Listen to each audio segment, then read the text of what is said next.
Hey there, welcome to the garage. My name is Buck. I have Squib across from me. Hello. Today's episode, we're talking about reloading in late 2023 and 2024, depending on when this episode is going to come out, Squib.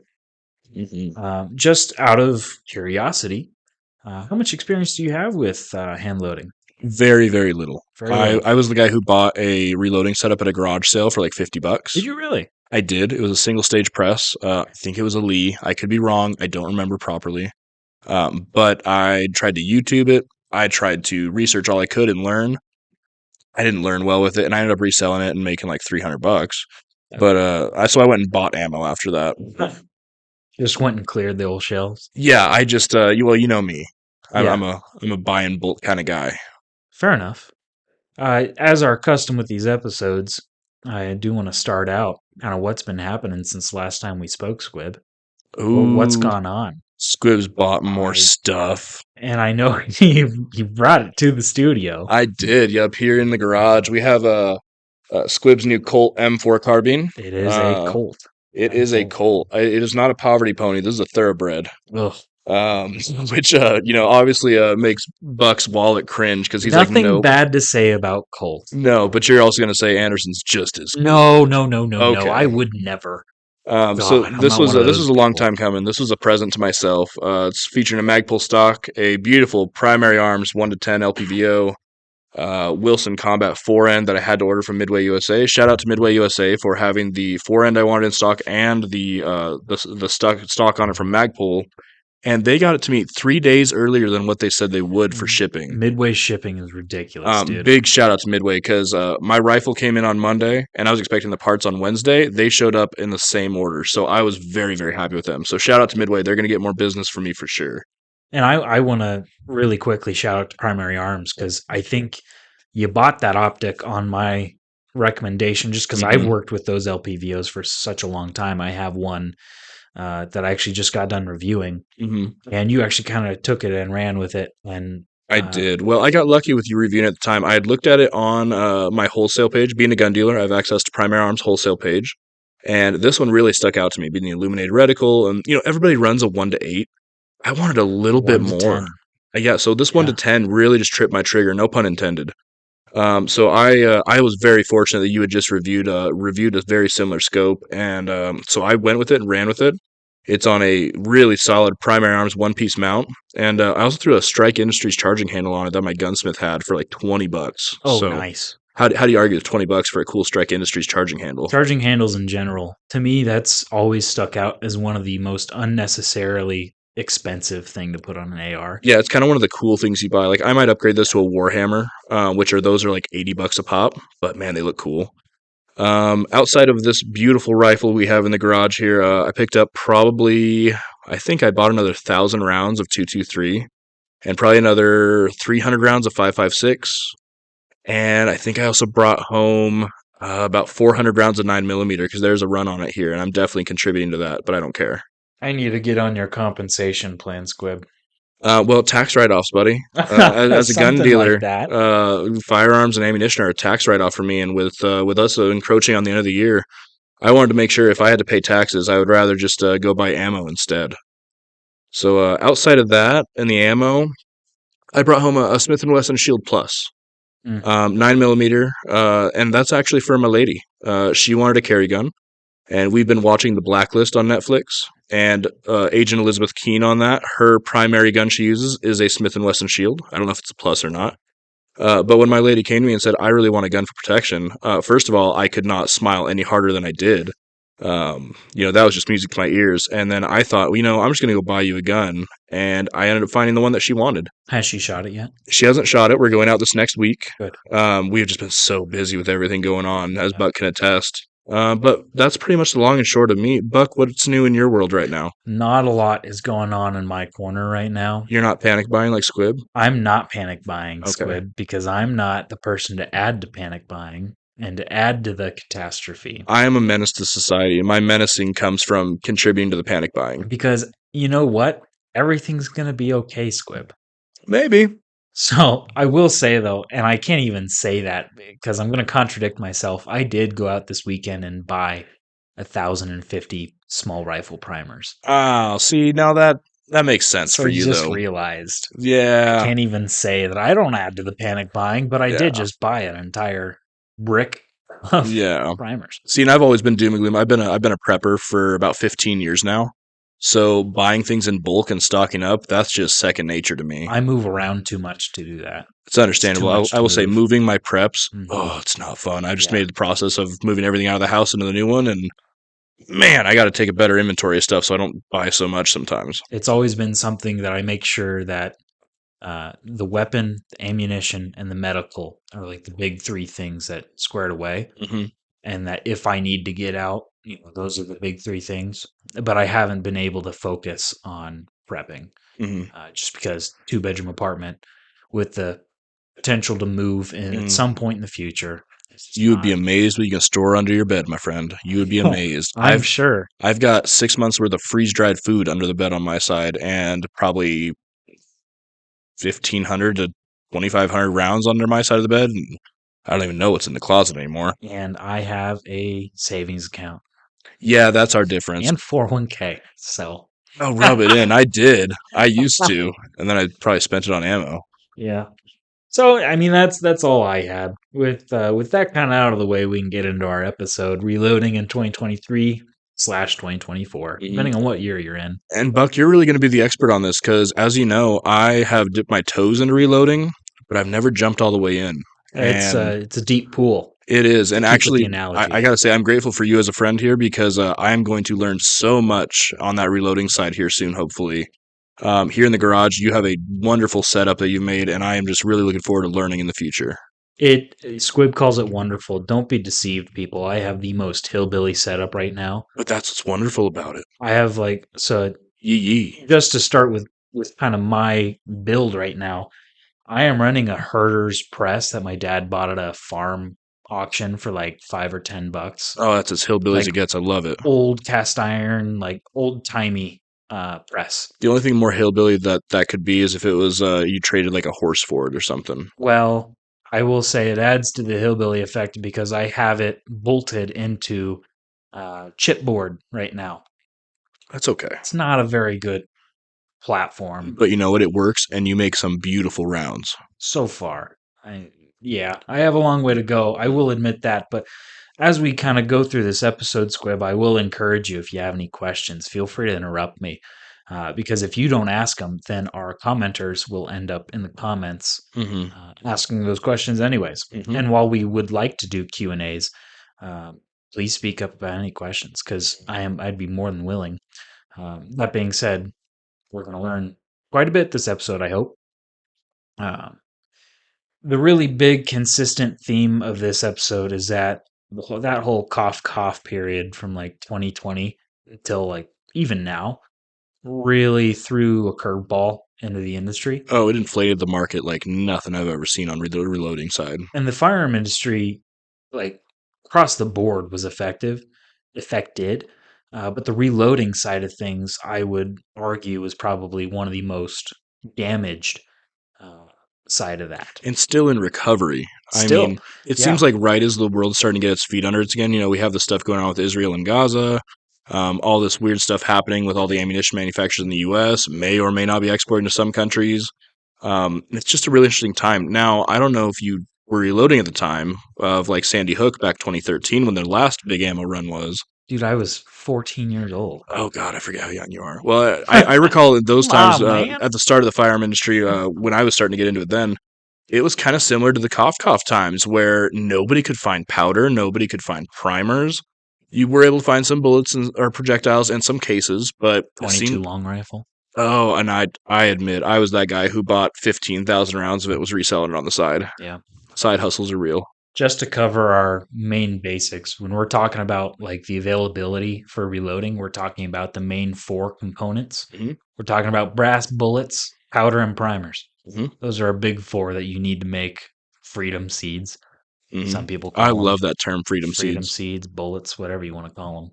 Cartridges, that's what I say because it's technically the proper term. Yeah, because if you say rounds, sometimes I'm like, well, do you mean the projectile or do you mean the whole completed object? Rounds I get. It's bullets that I get confused on. Hmm. And a lot of that probably just comes from, either miseducation or Yeah. misinformation on some people.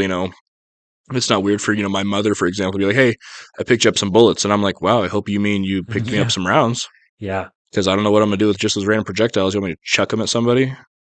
I started my reloading journey in January of 2022 when I Okay. actually got into the garage that we're recording in to be able to have the room to set up a reloading setup. So I grabbed that herder's press off the floor of my dad's garage that he'd been hoarding for the past couple of years. I was finally able to use it. It seems like reloading guys, a lot of the time, they will hoard a number of machines or a number of presses. Whether they want to upgrade at some point or they just like your dad did, pop a buck. Shout out to you. We getting a good deal on a farm sale. I mean, how do you turn Mhm. down a reloading press for $5 or $10? Yeah. I don't even know much about reloading right now. And if I saw a press like that for $5 or $10, I'd be like, "Yep, that's gonna go in the garage. Why not?" And I found that exact press at a gun show in Omaha, $40. Side note: how was that Omaha gun show? I bought a Tika T3, not a Mm, T3X, but a okay, T3 in 300 Winchester short mag. nice, good price, Fantastic price. nice. The previous owner had goobered up the threads on the Mm-hmm. threaded barrel, so it needed rethreading. Mm-hmm. And so I bought the gun. It was a stainless T3 with a very nice camouflage stock, polymer stock. I love Tika Mm-hmm. firearms. They're just Um, great quality. yes, they are. So I bought that gun for 450, Nice. Now I which ask about how the Omaha show was because I don't know if you've been to the Cheyenne gun show. It's a waste of time. what? I will call it out right Oh now. man. We have a gun show coming up here in our area in the Panhandle, Nebraska, out at the Mitchell Fairgrounds here this coming weekend, which would be November, what is that, 5th and 6th, whatever it would be. Yeah, and our listeners are going to be listening to this in like December and Yeah, be like, our "Ah, apologies I on that, missed it."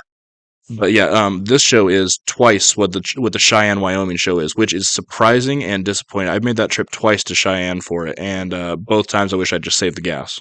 And see, I grew up going to the Kansas City Expo Center for the Kansas City. Ooh. Oh, you want to talk about gun show? So you're saying we need to make a little Bucks Garage field trip? Yeah, I am saying that because I do miss it. I haven't been in a few years. Okay, you say when. A great time. Heck yeah. I love that gun show. But so, and that actually kind of brings up a good point because if I had to do it over again, I would go to more gun shows and I would pick up more secondhand reloading equipment. hmm There are boxed kits out there, and I will every time say that you probably shouldn't buy a kit. Uh, Why do you think that, Buck? Because as somebody who wants to get into reloading, yeah. the idea of going and buying a Hornady, for example, a multi-stage kit for X amount of dollars, that just seems convenient and to make sense to me. So why are you saying that's a no-go? So it's an odd comparison, and I would honestly kind of put it up against like buying a new car versus a used car. Okay. As soon as you buy that new car and you drive it off the lot, it is now a used car. And your value is The down value has 30%. plummeted.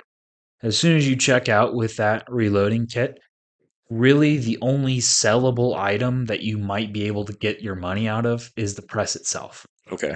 And so those kits, the other thing too is you'll get a kit and you'll get all these pieces and you won't get the full thing that you need to complete your cartridges, one, and two, you'll get pieces that you'll get your whole setup purchased and set up and you won't even use some of the stuff you got from the kit. Okay. So why would you pay, So the upwards. value just really isn't there. Well, it's the value's there for the equipment in there, but some of the equipment you won't use. So you're getting extra fluff for no reason. Extra fluff. That's a good Okay. way of putting it. Yeah. So some of that stuff, you might as well put on a table at a gun show and sell it for $5. Makes sense. So So now with us at the tail end of 2023, what does the equipment availability look like from an experienced reloader like yourself? the kits and the reloading equipment itself is on the shelf. Okay. I'll give it that, and I didn't really notice a real drop in the actual equipment.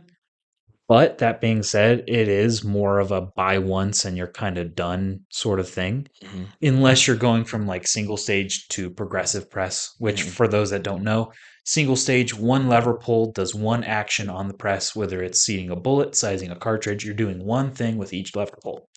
A progressive, you pull the lever and you're doing every stage all at once. hmm And then you come up from that lever pull and the table turns and your cartridges feed through the system and go through the whole system of reloading. So is it fair to say For somebody that's maybe trying to really dial in a certain round, a certain load data, whatever they're trying to do, a single stage is the way to go over progressive, where progressive is better if you're trying to maybe stack bulk like I would be. I will always recommend a single stage press because you're most likely sticking with rifle cartridges out of a single stage press. Mhm. If you want to reload 9 mil, good luck. For the prices on box ammo, if you can, I say you can find it, you can find 9 mil for not as decent prices as you could find pre cough cough, Mhm. but you can find We're it. close right now. Yeah. I just being a guy who buys in bulk right now, I'm paying about 23 cents a round off the shelf. Ooh, Not great. not great. Now I will say pre cough a 9.99 box of Blazer 9 mil. That was a $10 box, for 50 rounds. Do the math on that. It's a little bit cheaper. I I'm bought a still lot of seeing. those Oh, me too. I'm still seeing specifically. 11.99, 12.99 Mm, before the run we're experiencing right now. yeah. So really, when it comes to pistol cartridges like 9 mil, if you need 1,000 rounds of 9 mil, you're probably not losing much in time, equipment, that sort of thing. You're probably not losing much by just going out and buying 1,000 rounds of factory. Okay, gotcha. But it's when you get to the rifle rounds where, um, if you're running a 3 gun match that just so happens to have a 500 or 600 yard target, and Mhm. you want to have hand loads that, yes, they'll engage targets at your short distances, but also if you need to make 600 yard shots, you can do that. Mhm. Hand loading is a really good way to kind of get the performance you're looking for. Makes sense. You can dial it in a little bit Yeah. easier. And for those that want to load bulk 223, I'll challenge you that I still think you should start with a single stage press. Okay. I've done, I can hear the hate coming. yeah, I made sure to do 1,000 rounds on my Herder's single stage press. Yes, it sucked. Yes, it took a long time, but I know every single one of those cartridges has the amount of powder that I wanted because I measured every single load. And I know that each bullet is seated the right way because I pushed the lever. A single stage press, you're focused on one stage of the process. Mhm. A progressive press, you have a lot more to look at, a lot more to focus on. And so the chances of you, as a learner and a beginner, of slipping your focus and maybe not seeing a mistake, maybe it's a double charge, which can be dangerous, Absolutely. or maybe one got missed in some Mm. stage. You might end up with some homemade Hungarian hot loads, which, for those of you in the surplus world, you are well aware of what a Hungarian hot load is, especially for Tokarev rounds. Yeah. So that's kind of why my heart always goes towards get a single stage press. Fall in love with the process first. Get your process dialed down, your stages, and what you want to do. Get some actual proven accuracy. And then if you want to load 3,000 rounds of 223 over the course of a month, get a progressive Mhm. because you've upgraded your knowledge, so you can upgrade your equipment to match it. Right. I could definitely see how that single stage press would instill more confidence in you. Making sure that each round is doing exactly it should. Just that confidence of knowing, yep, I didn't rush through this. I knew what I was doing every step of the process. It just makes sense. And that single stage sounds like a really good place for us all to start.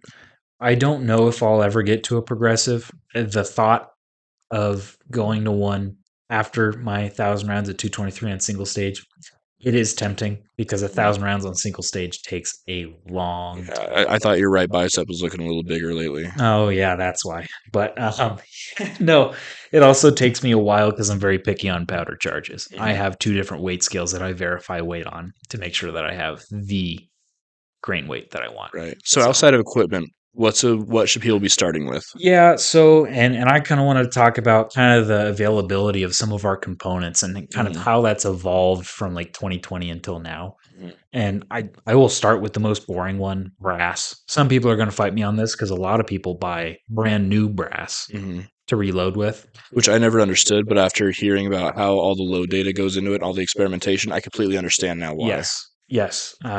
It's called virgin brass in the industry.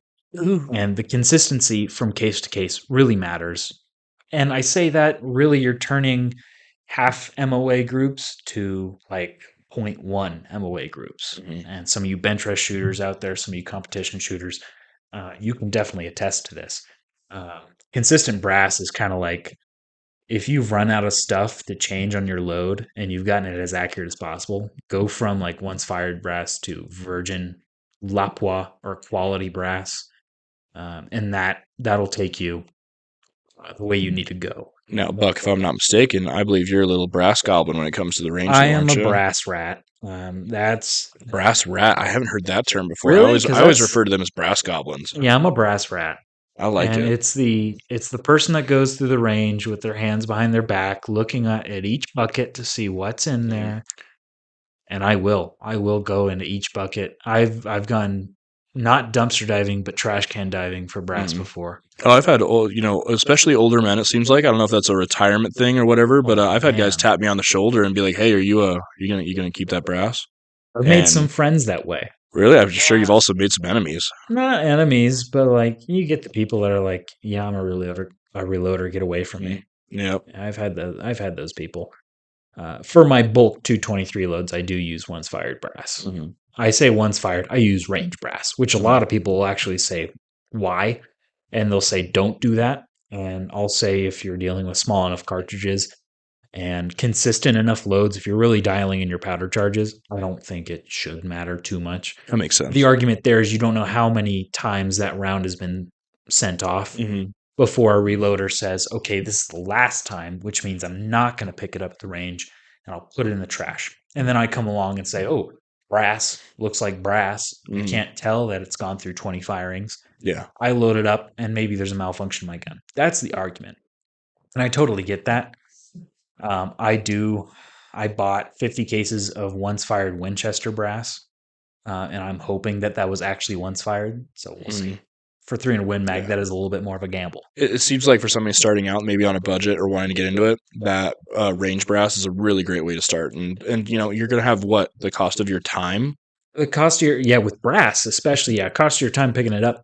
Well, I'll say too is you eliminate that cost for something that like what are you trying to beat with hand loads compared to factory ammo? Hmm. Factory ammo, I mean, with an AR-15, some cheap factory ammo, you can get what 1.25 MOA, 1.5 MOA. You know better than I would. You're the long range guy. I'd say 1.25, 1.5 would be a good expectation for factory ammo. Squib just wants to hit an 8 by 10 foot or eight by 10 inch steel target at 300 yards, and he's a happy cat.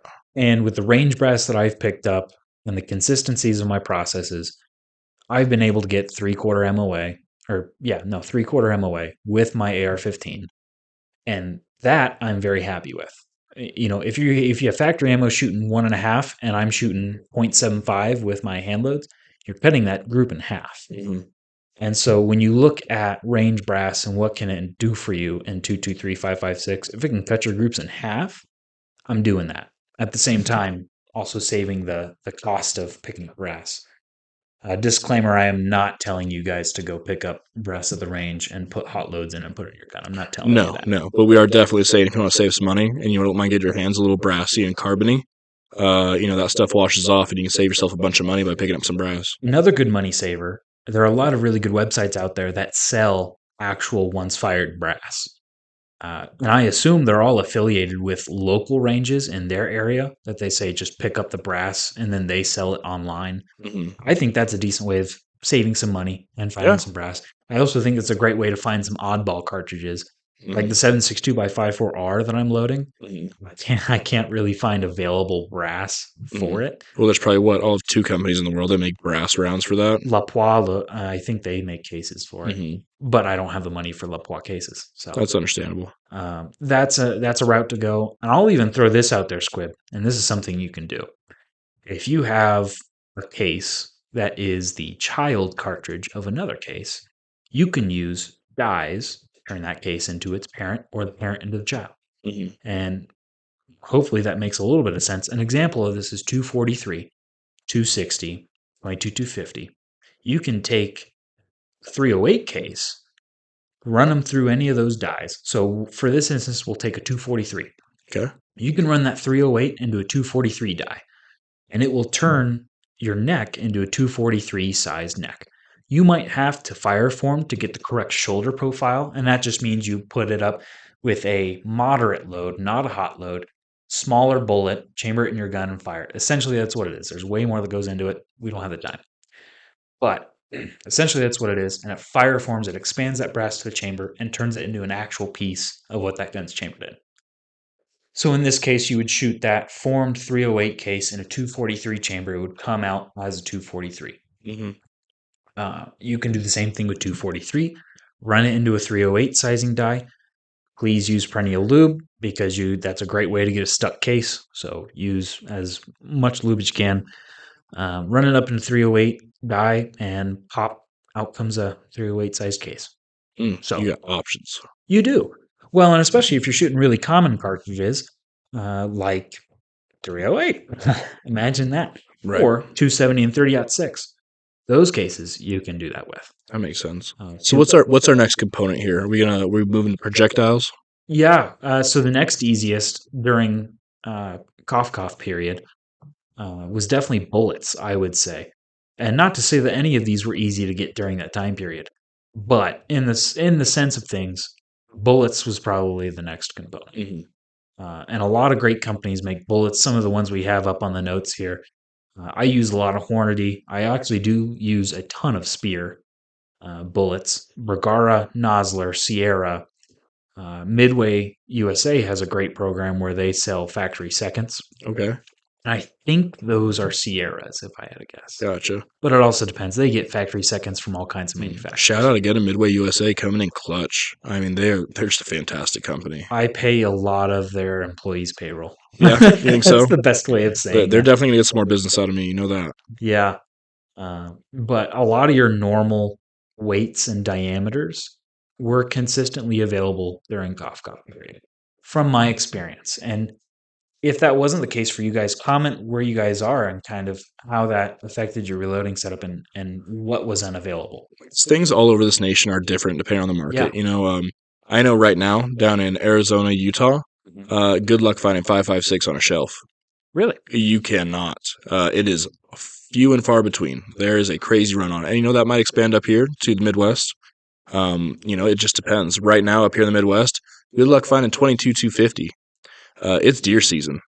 Everybody up here and their grandfather shoots 22.250 apparently. Really? Oh gosh, it's so common. I can't tell you how many. I can tell you today, I had 4 people come into the shop when I was there for 6 hours looking for 22.250.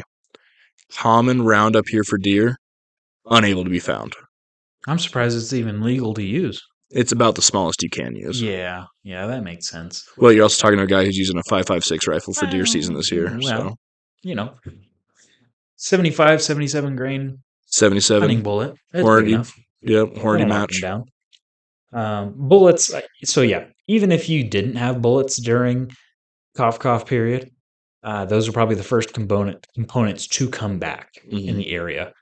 Because the next 2 components we're going to talk about, powder and primers, those are still recovering. Yeah, and it seems like right as they were starting to recover and become more available, and every store took their limits off what you could buy. Yep. Israel and Gaza happened, and now everything's getting shipped there. So yeah. So what are we moving to next year, Buck? Powder, and this one is kind of heartbreaking. The bang bang dust. When you see $50 pounds of powder, it makes it kind of difficult to want to get into reloading. Now, you're saying $50 right now? Yeah. What is quote-unquote normal market price? A lot of pre-cough prices per pound of powder. I mean, you would see anything from like clearance sales of $25 a pound to regular prices of 30 to 36, maybe some $40 pounds out there. So with inflation being 15%, you're saying it's basically doubled inflation. It's like 30 to 40%. Oh, I can't more. do that math, Squib. Come on. It's up there way more than it should be. Let's say that. Yeah, well, and it also depends on the powder.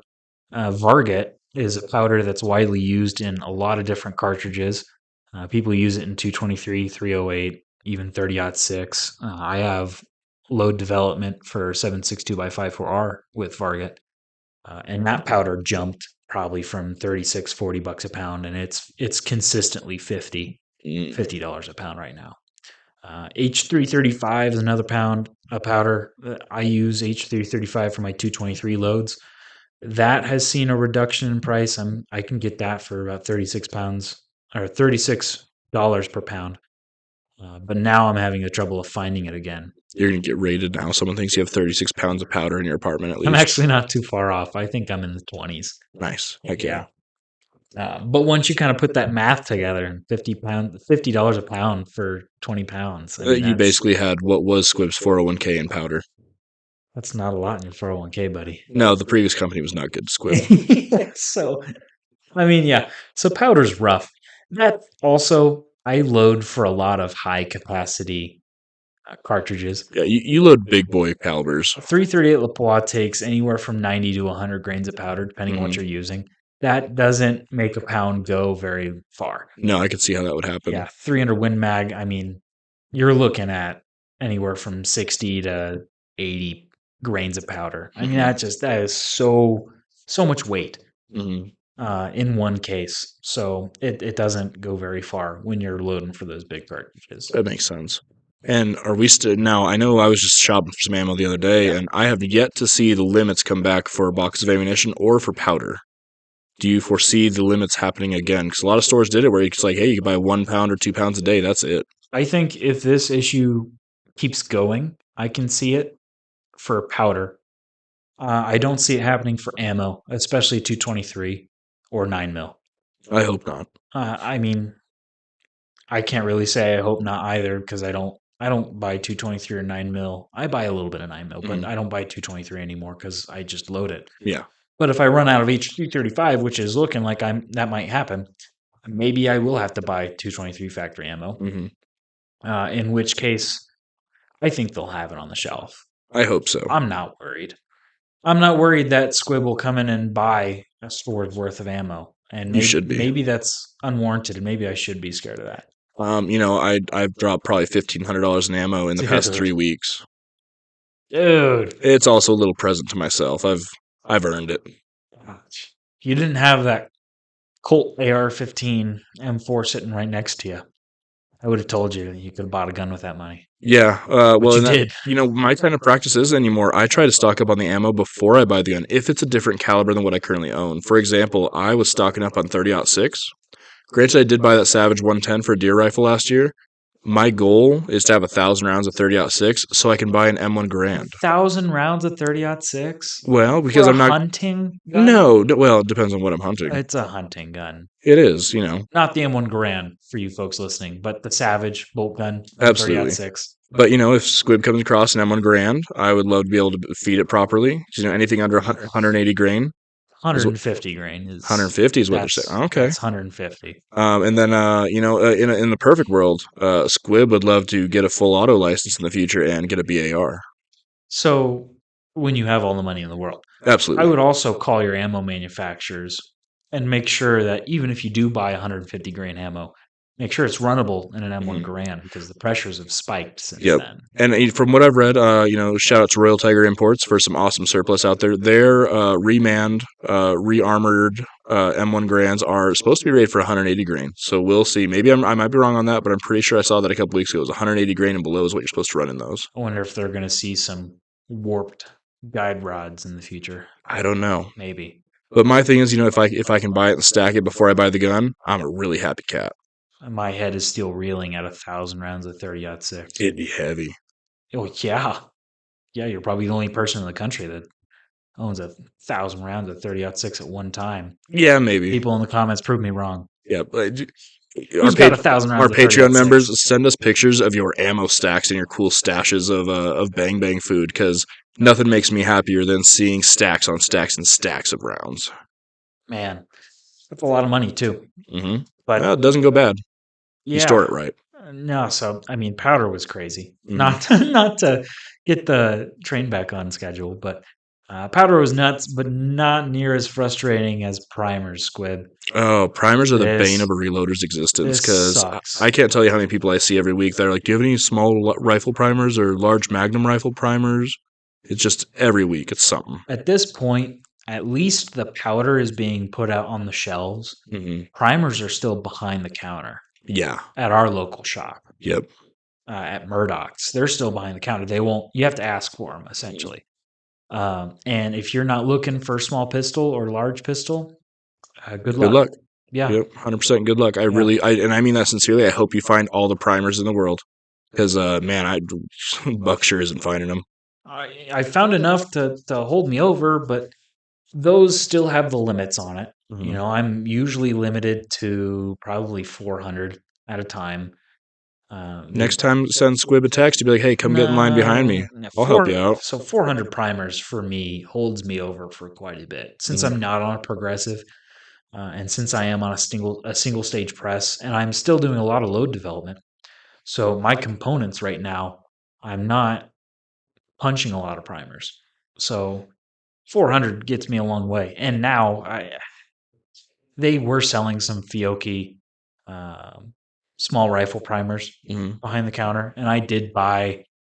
They told me there was no limit on them, which Mhm. was the first time in 2 years. Yeah. And so I bought 7, and they come in 150 Mhm. packs. Do you have a favorite brand of primers? CCI, Okay. definitely. That's definitely a very common name I've That's seen with my those. mainstay.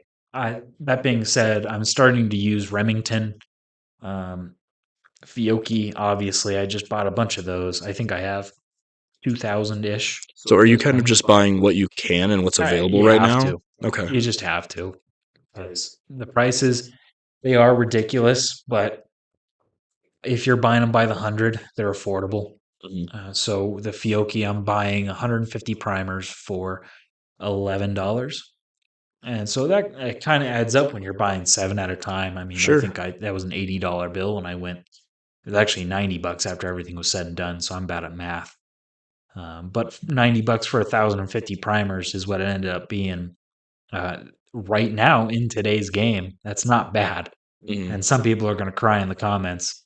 And I can't wait for the commenters that there will be on this episode, Squib, that like to remind everyone that they got primers for like 1 cent per primer back in 1970. Yeah, yeah. And they Also, bought, when they bought a 30-30 for $150 and a jug of milk.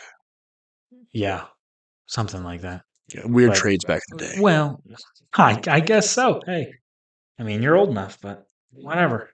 I got a little gray hair. Relax, Buck. Relax. No, but yeah, I mean, every post you hear about primers, there's always one guy at least that comments and says, back in 1984 or 1976 or whatever year, I bought 20,000 primers for 1 cent a primer, and I've Mhm. been stocked up for the past 50 years now. Right, And I'm like, great, that does nothing for me who has no primers and is trying to find them anywhere right now. right. So right now I'm averaging 8 to 10 cents per primer. And Gotcha. I am trying to stick around there, if not cheaper. And it seems like reloading, now you correct me if I'm wrong here, Buck. It Mhm. seems like reloading is not quite as cost prohibitive as it used to be, maybe, but it's definitely not the go to as far as saving 50% of your ammo cost. So I don't think you should get into reloading if your primary service is to beat the cost of factory ammo. Seeing that's something I would definitely be doing. I'd be trying to say, hey, I'm trying to reload so that I'm not paying whatever cent around for And this. that's valid. And that's something you can do. But you run into the quantity that you would have to load in order to get ahead of that. Mhm. Because regardless of if I got my press for $10 at a farm sale, I still have a lot of components that I haven't used yet. I Mhm. have, trimming, I have dies, I have all kinds of things in my process that cost me money, and that goes into the cost of your cartridge. And obviously, the more cartridges you load with that equipment, the lower the cost per cartridge you get. Mhm. And essentially, the math is if you do enough of them in like the 10,000s of rounds, there's essentially like a fraction of a penny of your costs Right. from your equipment. Now, I think that might have been a little different maybe 10 years ago, and maybe even a little farther back than that. I think it was probably a little bit more of a savings, but I just don't think that savings is really why people should be getting into it at all because it's not some big, huge discount you're getting. And it's tough for me to say because I wasn't as involved in the reloading game in the 2010s, Hmm. where you can kind of look at cheap primers, cheap components as compared to cheap factory ammo. I still think yes, it is a challenge. It should not be your primary reason for reloading if you're starting out because you'll have to load 10,000 plus rounds in order to, take into account the cost for your equipment alone, not even components. But at that point, if you do reload 10,000 rounds, now you can start thinking about, okay, how do I beat cost?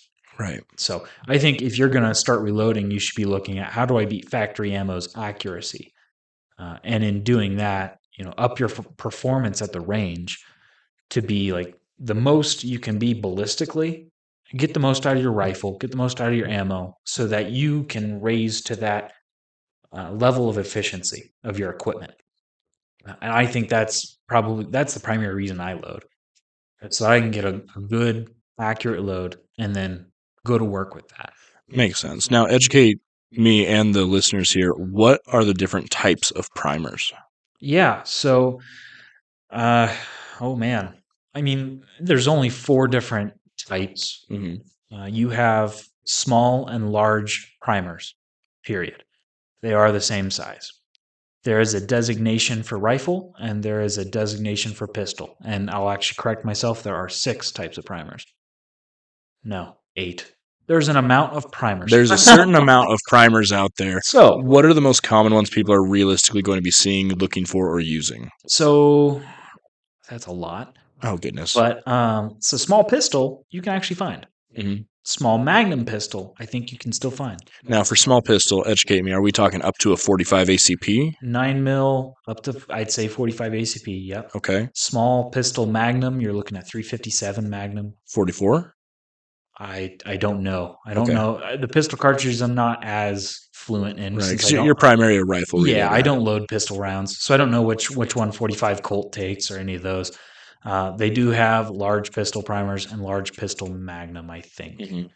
I gotcha. And so then you go over to rifle and you have small rifle primers, small rifle magnum, which some people are coming out with 6.5 Creedmoor with small rifle primer pockets. Mhm. I think that'd be a great application for a small rifle magnum Mhm. because you need a little bit more heat. Gotcha. And then you have the toughest to find right now, large rifle and large rifle magnum primers. That's kind of the basics of your primer, kind of what you're looking for. It's a pretty easy concept to grasp. You just have to know which one your cartridge takes. Mhm. So, Makes sense. yeah. Anything 30-06 related, I use large rifle, regular, non-magnum primers. Anything with a belt, so like 300 Win Mag, 7 Rem Mag, you get up to large rifle magnum primers. Gotcha. Yeah, so you can kind of do your research beforehand, folks, before you put primers in pockets, just so you get the right thing in your gun. But I mean, going back to the cost, Squib, what are you paying for factory ammo right now? For 223, Yeah, just for 5.56, just for a constant. Everyone buys that stuff. I would say between 48 and 50 cents a round. If I looked at what I've been buying in the past month, it averages at 49.6 cents a round. Precise. Precise. Now, that is also buying here local. Yeah. Can you get it cheaper online using like ammoseek.com? Yes. But people forget that ammunition is heavy and it costs a little bit of an arm and a leg to ship it. That and hazmat fees. Yes. Because it is considered an explosive. Yes. If you are ordering 1,000 rounds, I don't even, I haven't ordered 1,000 rounds online in years because I try to buy local if I can. I've never done it. I understand. That shipping cost will eat you alive sometimes. Now, my gunsmith at the gun dealer I work with, I won't give his name. Shout out to Jay. He, I can give an initial. And so I know right now he bought 1,500 rounds of 223 brass case for 35 cents a round, and somehow got free shipping on it. After talking to him about it, they said it was a company error where they were not supposed to offer free shipping, and they decided to honor it. So shout out to them. And so 35 cents a round is what he was paying shipped. Wow. Which is fantastic. The cheapest I've seen it in all the years I've been shooting 223, I think the cheapest I've seen it is probably like 30 cents a round. Yeah. And that's still, brass, factory new, not refurbished or remanufactured. Sure. I will tell people, I've shot tons of reman 223 and 5.56. I have yet to have an issue. The only thing that bugs me a little bit bugs me is when I open a box of ammunition and the cartridges aren't super shiny and pretty. Oh my gosh. I'm going to say it. I wish they were a little shinier and cleaned up a little more. I don't know if it's just the way they package them. There's a company, I think it's called HMS. 3-man brass, Squib. But man, run it through a sonic cleaner or something. Make it look nice again. I'll give you a couple extra pennies around just to make it look pretty. So, but you know me, Buck. It'll feed. If it seeds, It'll it eats. feed. So just to break down the 5.56 reloads that I'm doing, Squib. I buy a pound of H335 powder for $36. Okay. There are 7,000 grains in a pound. Divide that by my charge weight, and I am paying ballpark 13 cents per round for powder. Okay. We move on to the case. I do range pickups. I have nothing in cases. So that's the best part for me. That's what makes this affordable, I think. That's why you're a great little brass rat. I'm gonna start Yes. using that term now. That's great. God. I'll make you a T-shirt. Okay. Merch coming soon, folks. Bullets. I bought Mid-South Shooter Supply had Varmint Nightmare bullets. Mhm. They had a pack of 2,000, Mhm. and I bought those for 225-ish bucks. Mhm. I forget what the exact cost was. I do remember it was about 11 cents per round. And we said this is 55 grain. Is that right? Yeah, 55 grain Okay. soft point. Okay. So being in the Panhandle, Nebraska, a lot of prairie dogs. Oh yeah. So that was the fun primary target reason practice. for these hand loads is soft point, 55 grain, something for prairie dogs, Mhm. something enjoyable to shoot. And I know 55 grain ballistics, ballpark ballistics, pretty well. So 11 cents per round on the bullets. And then primers, Fiocchi right now. So $100, which this is actually incorrect, $90 for 150. I think it came out to about 6 cents per primer on this one. Okay.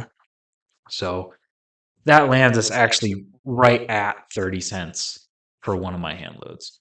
So you could see how that would be a little bit more of a discount than my 48 to 50 cents a round. I mean, that's pretty dang solid. Yeah. I think we know when you're looking for a specific load like you are, you're looking for a soft point prairie dog load.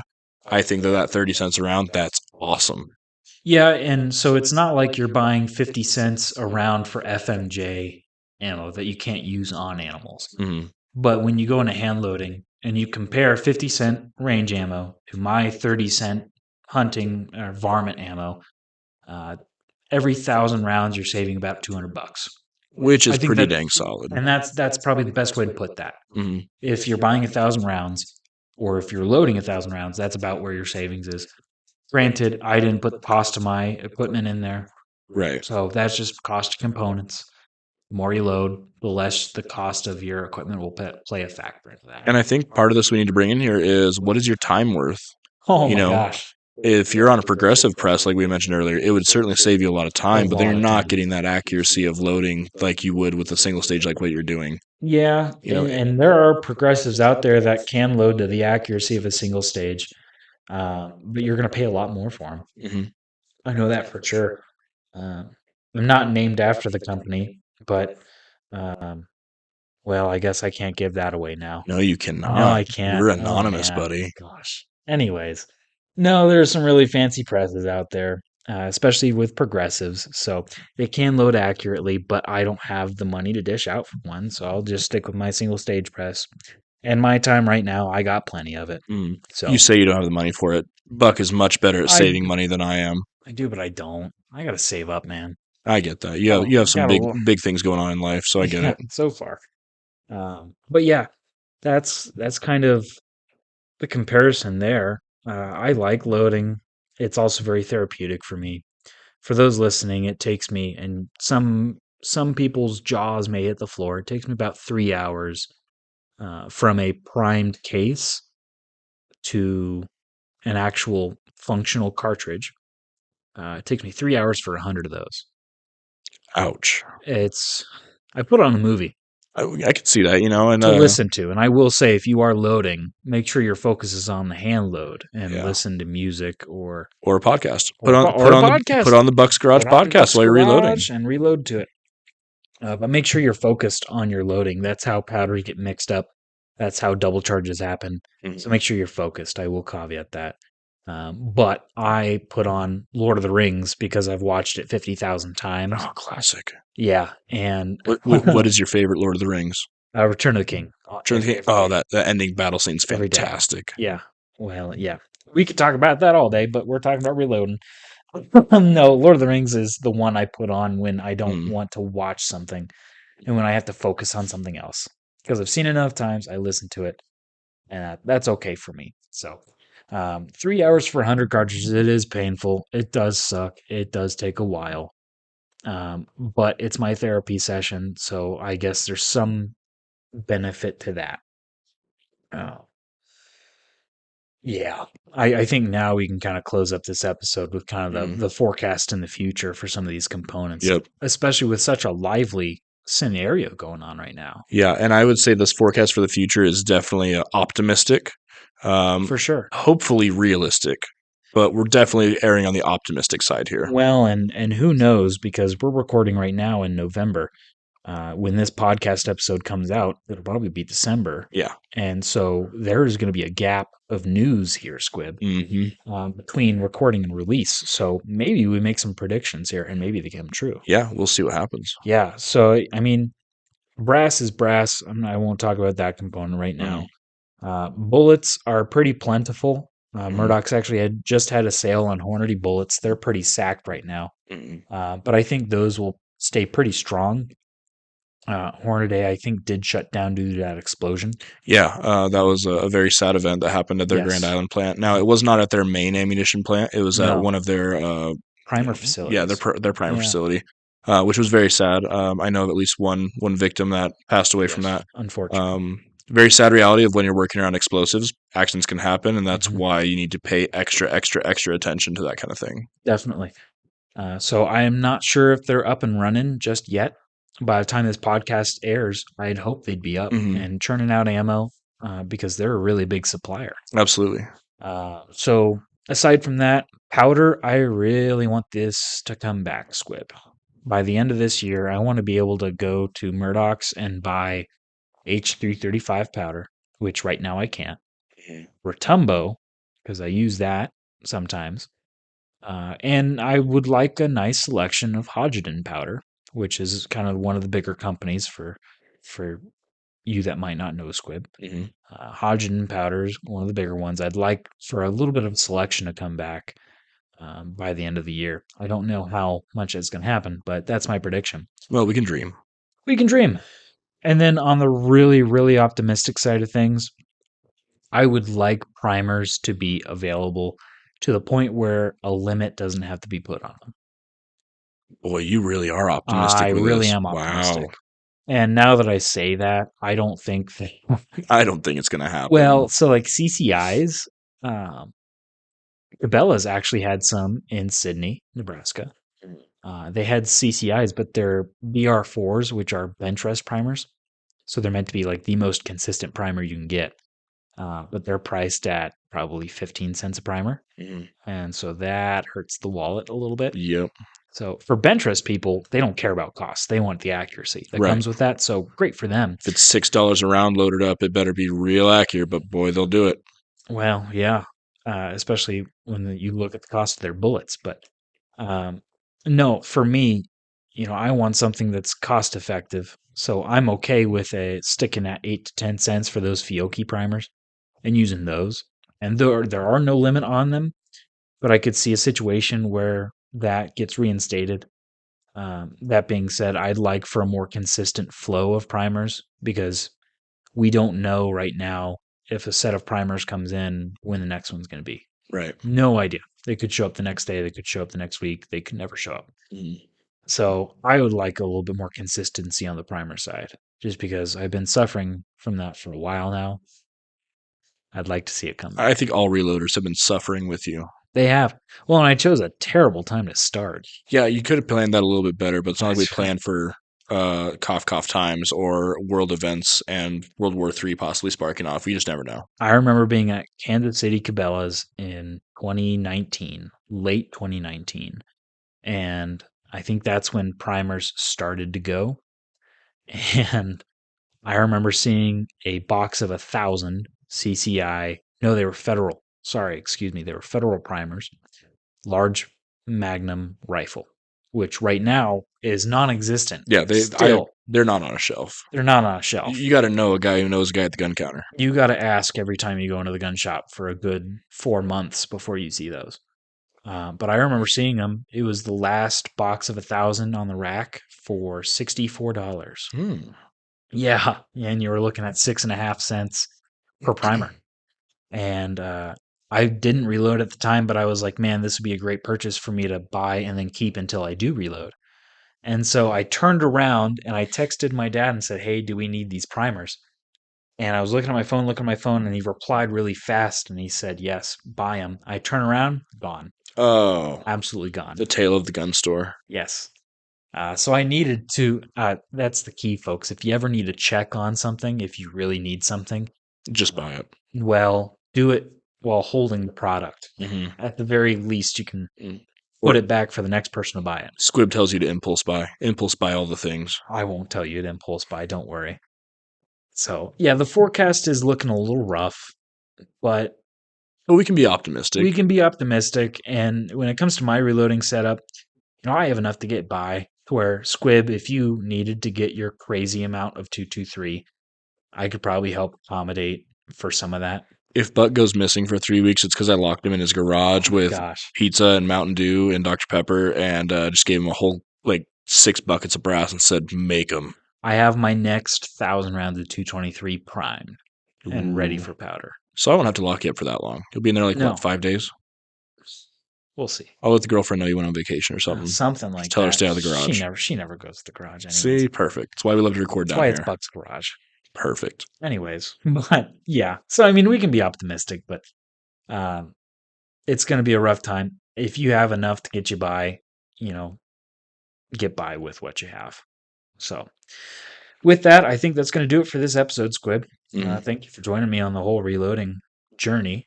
Absolutely. Hope to learn more in the future, and we'll get back here in the garage and start loading up more apocalypse rounds for Squib. It might be a Patreon special where we bring you into the garage and have you load up a couple rounds and kind of get you hands-on experience with that process. That would be awesome. I really look forward to that. It'd be very interesting. So with that, folks, feel free to support us. You can subscribe, you can like, comment, notification bell, any of that good stuff. Feel free to share this video with your friends and family. You can find us on Spotify. Squib, you had something? Oh, I was just going to say, if people want to contribute to the comments and see what powder and primer prices are doing wherever they're listening from, we would love that extra input. That's a great idea because, and this is going to be a podcast episode later on in the season, but the firearm industry is a very geological industry in itself. I think you might mean geographical. One of those words. Geological it's would be different rocks. Depending on where you live. Absolutely. The firearms industry is a little rocky in some places. It's a little dirty in some and sandy in others. So just depends. And now, that's how we're going to end the episode. But anyways, it's different depending on where you live. So it'd be interesting. Please comment where you are, what you can find, what you can't find. It'll be interesting to see. Yeah, we'd love the input. Yeah, for sure. Aside from YouTube, we are on Spotify. If you're listening on Spotify, you can find us on YouTube. It's great stuff. Buck's Garage Podcast. And for both of you listening on Spotify and YouTube, feel free to hit up our Instagram at Buck's Garage Podcast, or you can find us on Patreon if you'd like to support us. We have one $5 a month tier just to kind of get us going, get some content consistently flowing. And then once we have some Patreon followers and some YouTube subscribers, we look to expand that. Check out our pilot episode for more info on that. And in the meantime, Squib, I think we'll call it there, and we'll see y'all on the next Garage Podcast. Absolutely. Let's go close the garage door, Buck. Awesome. Take it easy.